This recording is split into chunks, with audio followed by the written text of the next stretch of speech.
Good afternoon. It's been a little while since I made I made a video last night. Feels like a while since I made a video, since before that it's been a while since I made a video. Hashem, once in a while I get to Mincha and I get to record Rabbi Fishbane. I don't really have anything to talk about today, but once in a while I start talking and something comes out that's worthwhile. And I know it's not, for me, it's not my own effort, but rather the fruits of faith and trust in God that allow things to come out. Now, I don't know if that's going to happen today or not, but you never know. The theme that I've been thinking about recently, the Haftarah we read yesterday in Shul of Shuvi Yisrael, has the words Ve'ehyeh Katal Yisrael. Nabi Hosea, the prophet Hosea, says that God says that I will be like the dew to Israel. And I remember many years ago, it's getting shocking how many years,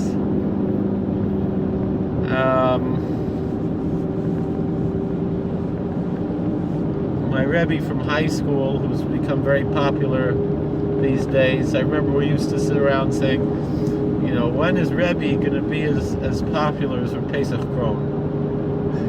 That's what we used to say, the Bachrim, who are now Baruch Hashem in Galait with families. These are the types of things we used to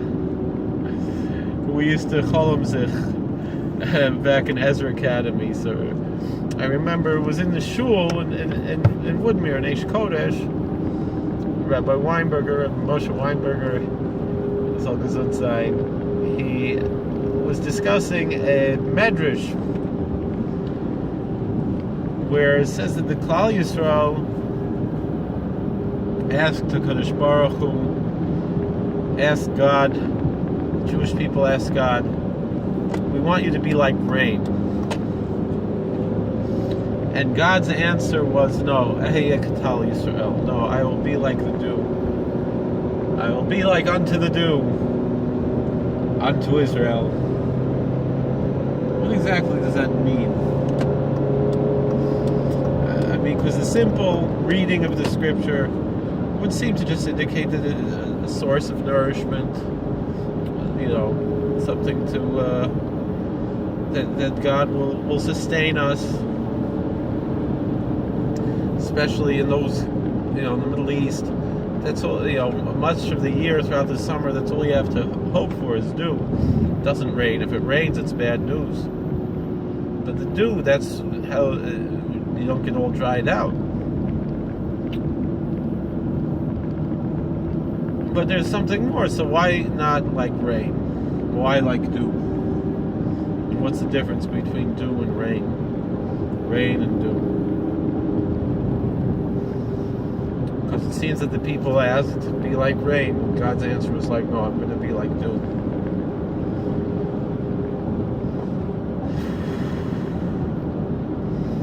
So the answer is, of course, what did it mean when they asked that God should be like rain? Rain, as opposed to dew,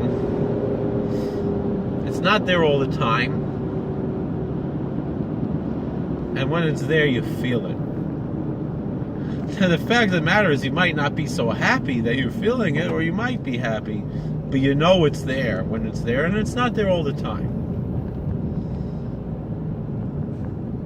Dew, on the other hand, the moisture in the sky, it's pretty constantly there. There's always some moisture in the atmosphere.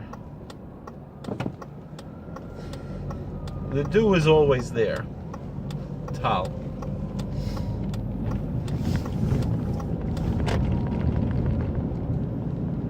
But you don't feel it until you go look for it. Until you go out, you know, you're wearing socks and no shoes like an idiot. You go out in the grass and your socks are all soaking wet. And you're like, well, it didn't rain. Well, no, that's the dew. You go out in the morning, right? When you go out looking for it, you find it. And maybe when you don't expect it. But it's always there. Even when you're not thinking about it. And so to have the experience of the dew, you have to go and seek it.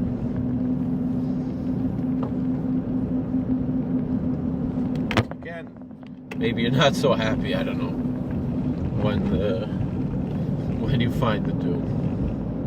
It's there.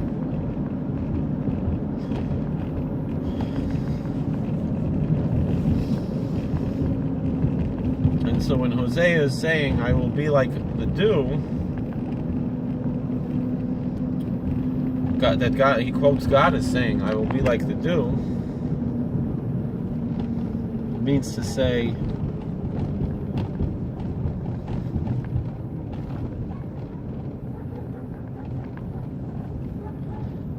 it's not going to be something you always feel, but it's going to be something that's always there.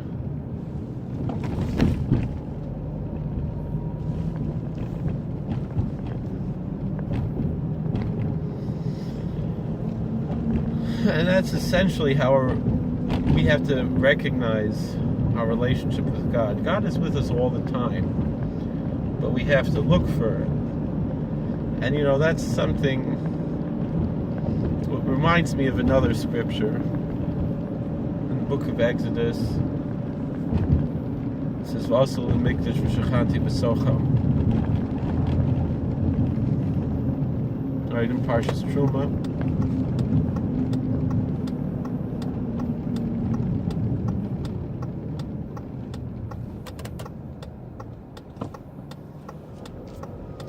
So what does that mean? Make me a temple and I will live in it. I mean, I will live in them. It doesn't say I will live in it. And so some say that there'll be more than one temple, but the Al-Sheikh HaKadosh says, it doesn't say I will live in it, it says I will live in them, plural. B'chol echad v'echad Yisrael. And every individual, that by virtue of making a sanctuary, a temple, a holy place, it could be a sanctuary in time as well. Although obviously the simple meaning is to build an actual temple, or mishkan, or tabernacle.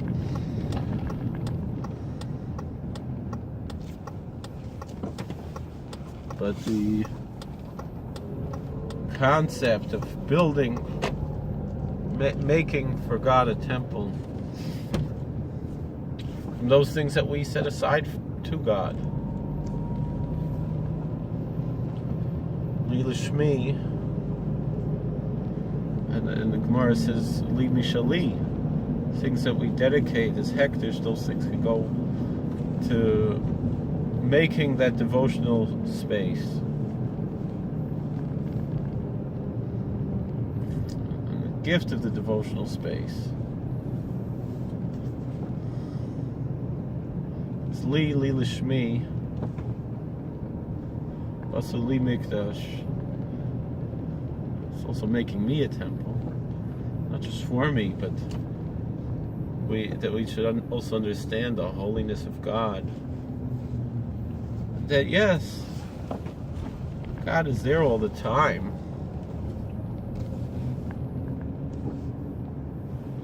Maybe I could use these shelves. I gotta think about where would I put them.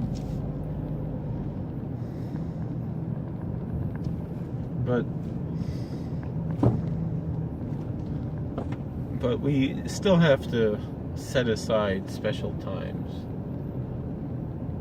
to develop our relationship with God. There is that experience of rain. We do have a Rosh Hashanah, Yom Kippur, a Sukkot, a Morid Geshem.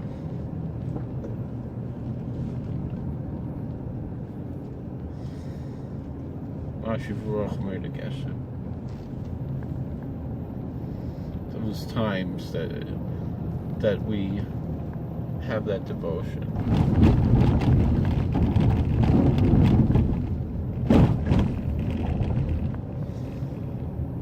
The devotion goes two different ways.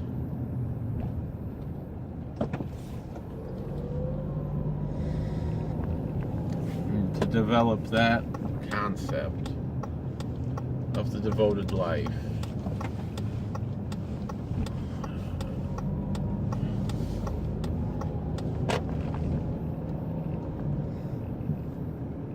that has a purpose of the do. That by having those experiences of rain, we then can recognize that the do is just the same. It's all the same. Religion isn't just, you go to a house of worship once a week or once a year, and that's it. It's not like the gangster movies where, after they make a hit, they go to the church or whatever, and maybe they're doing their business there. No. That's not what it's about. It's about bringing something home with you. Something holy. Bringing the temple experience home with you.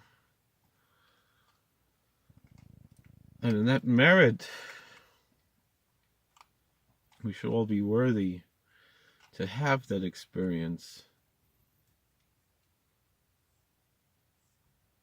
And to recognize and to fulfill that, what it says, take words with you and go back to God. Because that's where we all started from. And essentially, the story of Yonah teaches us, no matter which way we're always running to God. We think we're running away to God, and we're running right back into His arms, because He's everywhere, just like that dew. And He's always there, no matter what. He loves you.